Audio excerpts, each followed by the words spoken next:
अहमदाबाद विमानतळावरून लंडनकडे झेपावणाऱ्या एअर इंडियाच्या विमानाने टेक ऑफ केल्यानंतर काही क्षणातच आपल्या सर्वांना काळाच्या पडद्यामागे टाकले.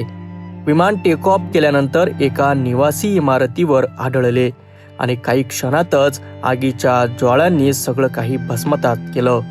विमानात एकूण 242 जण होते, ज्यामध्ये 169 भारतीय, 53 ब्रिटिश, 7 पोर्तुगीज आणि 1 कॅनेडियन नागरिक यांचा समावेश होता.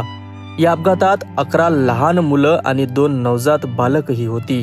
आता ही बालके आपल्या आयुष्याची पहिलीच यात्रा अर्धवट सोडून गेली.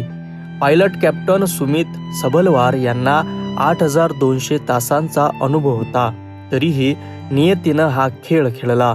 सर्व मृतदेह इतके जळाले की त्यांची ओळख पटवणेही कठीण झालं आहेत. हॉस्पिटलच्या परिसरात नातेवाईकांची सगळी भावना एकवटली आहेत. रडणं, कोसळणं, शोकमग्न चेहरे.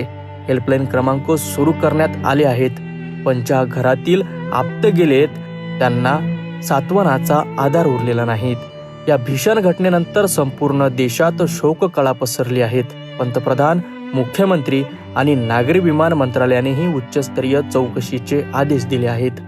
जगाच्या इतिहासात अशा अनेक दुर्घटना झाल्यात, पण हा अपघात भारतीयांच्या हृदयात कायमचं जळत राहील. 242 जीव, एकच आवाज. शेवटचं काहीच न बोलता आलं नाहीत.